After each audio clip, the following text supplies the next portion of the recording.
They called it Vance's folly before the fence was even finished, and after the fire at the Kestrel place, they called it that louder. Elias Vance had inherited 80 acres of the driest, rockiest quarter section in the Sweetwater Basin, land his father had taken not because he wanted it, but because it was the only parcel left when the railroad survey came through in '71 and nobody else would touch soil that broke plow blades before it broke sweat. Everyone else in the basin fenced with cedar rail or sawn pine hauled up from the mill at Larchmont, 42 miles south. Elias had neither the money for lumber nor the timber to cut it himself. Only a field littered with field stone the size of skulls and fists and washtubs, stone his father had cursed and his grandfather before him, stone that seemed to breed overnight after every hard rain. So Elias built with what he had. He had found his father's notebook 2 winters after the old man died of a lung fever, tucked behind a loose board in the tack room. 61 pages of cramped handwriting, half of it grain prices and falling dates, but the last 11 pages were something else entirely. Diagrams of stone core fencing, the kind Silas Vance had learned as a boy in County Clare before the crossing. Walls built not of mortar, but of graduated stone, packed tight, bound at intervals with wire and post, so dense at the base that no wind nor water nor, Silas had written, underlined twice, fire could pass clean through it. A wall that eats itself instead of burning was the line Elias had read 40 times before he understood it. He had spent 11 months building 400 yards of it along his southern boundary, and on the morning of the Founders' Day exhibition, in front of 31 witnesses including the county fire warden, he had tried to prove what his father's notebook promised. It went wrong in front of all of them.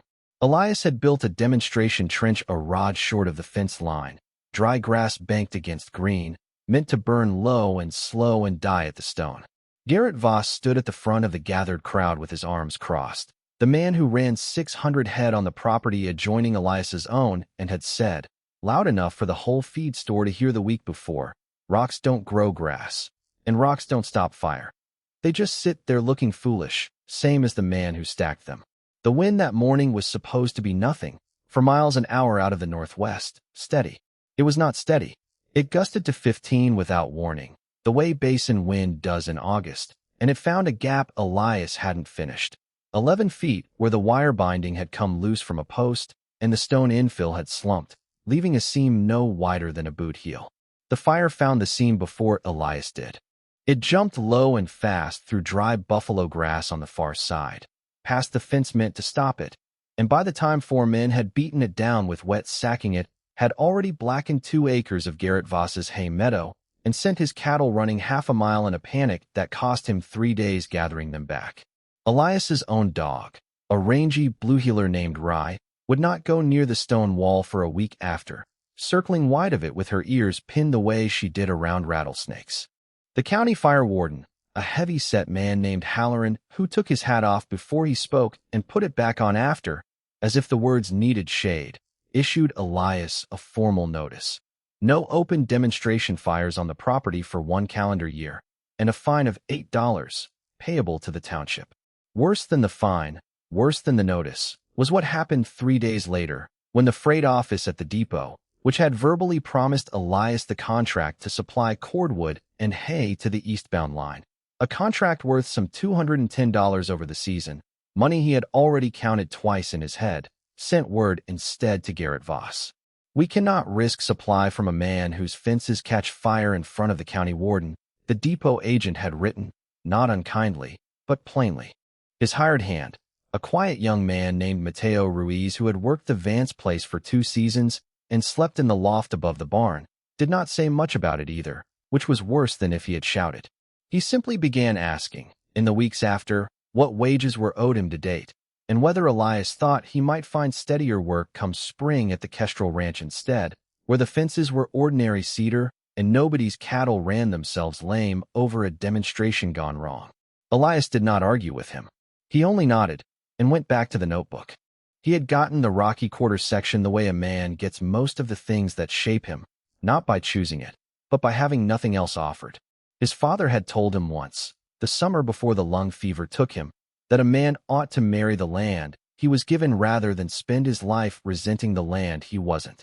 Elias had not understood it then. He was beginning, slowly, in the low months after the failure, to understand it now. He did not rebuild in public.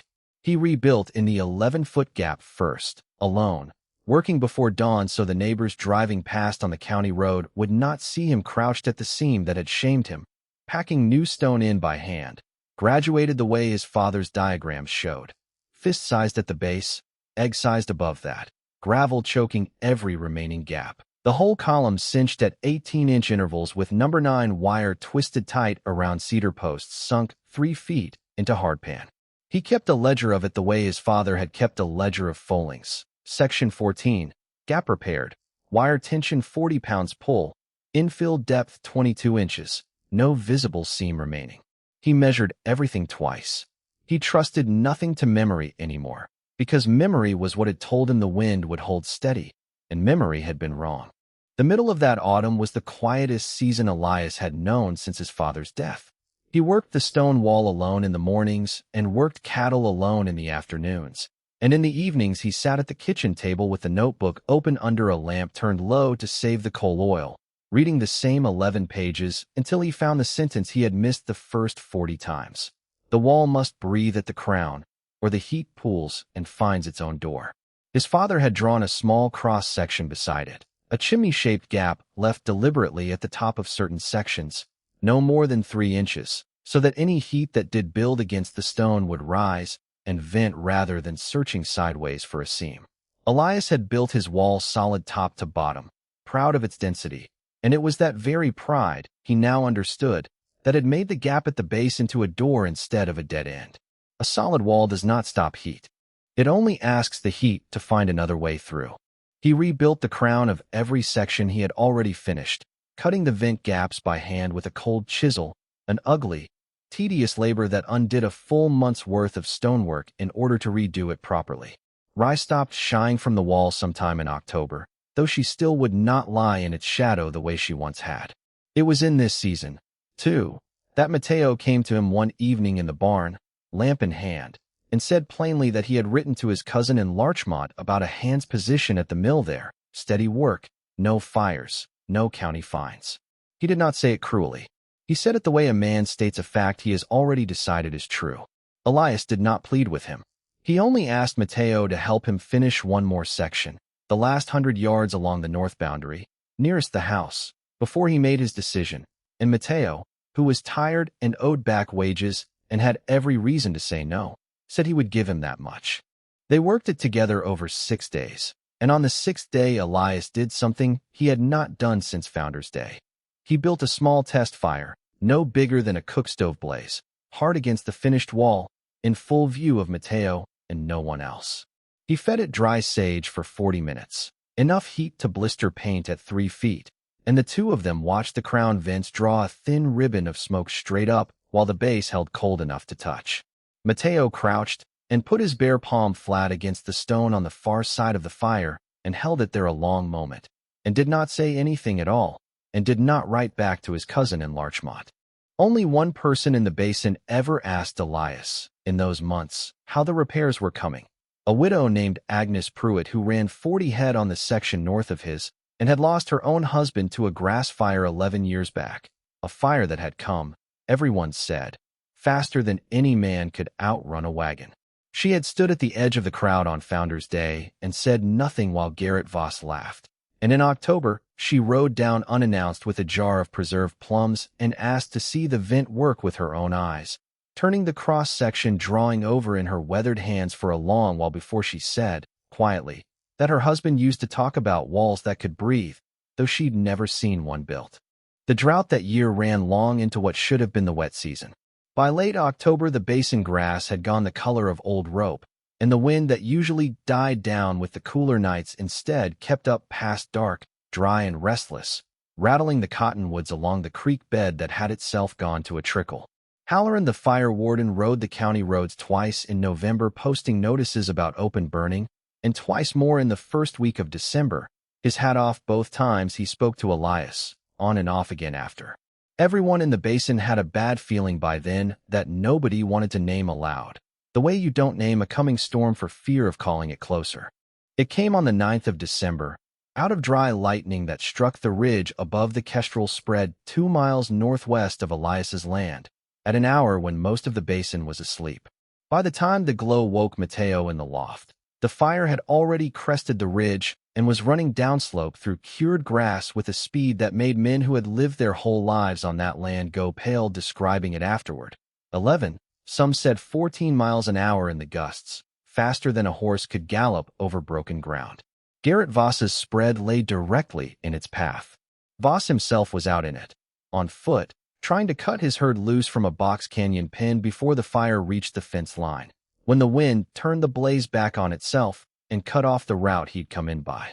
Elias heard the church bell in the distance. 3 men had ridden into town ringing every bell they could reach, and he was in the saddle before he'd fully decided what he meant to do.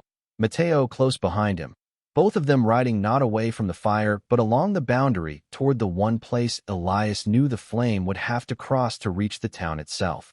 His own stone fence, for 100 yards of it, now 900 with the additions, running the full southern and half the western edge of his land.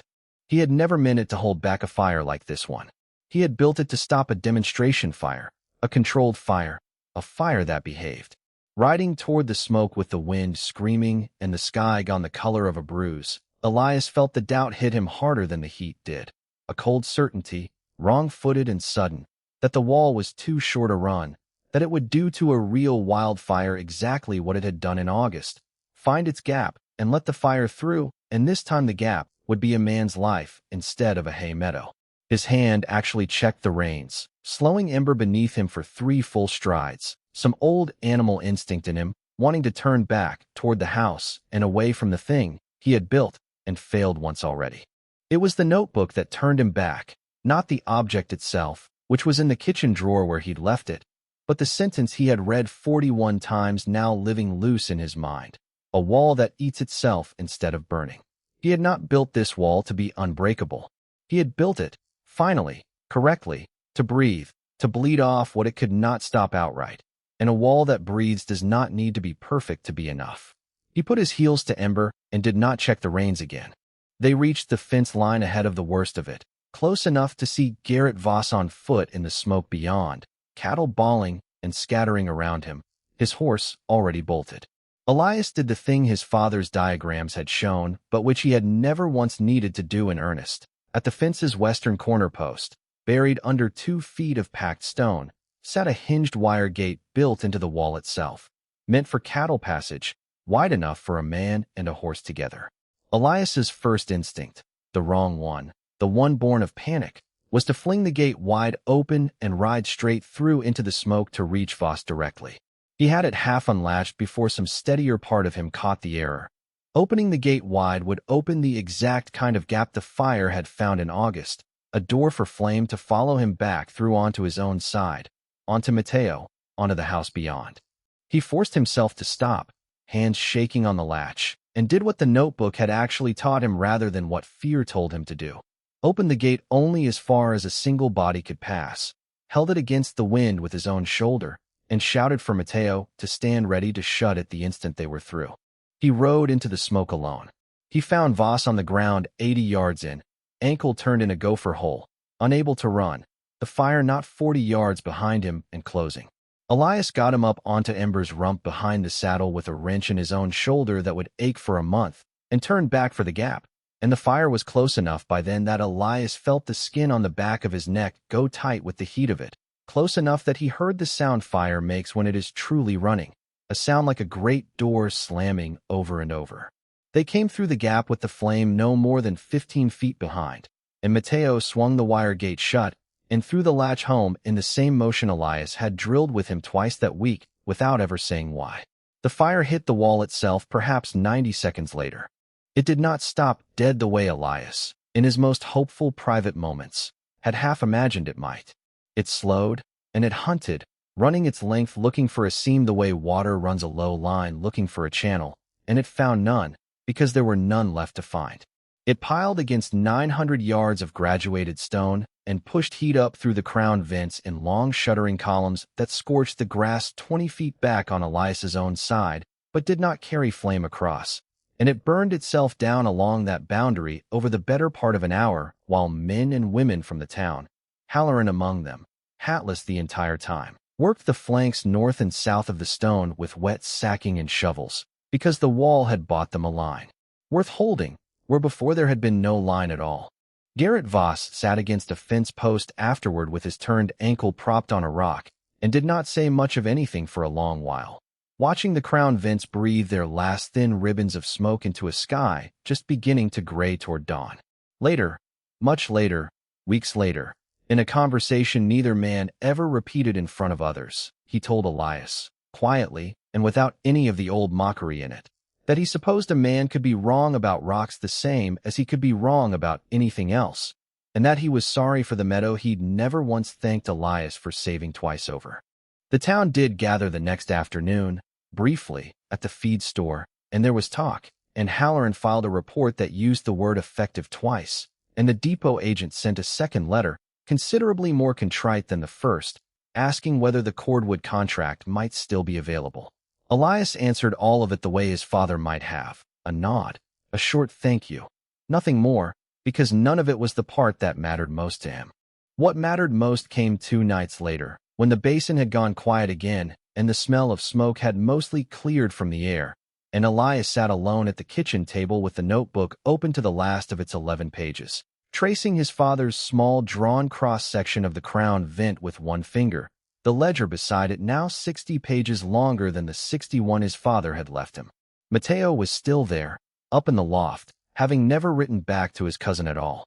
Agnes Pruitt's jar of preserved plums sat empty on the shelf, washed and waiting to be returned.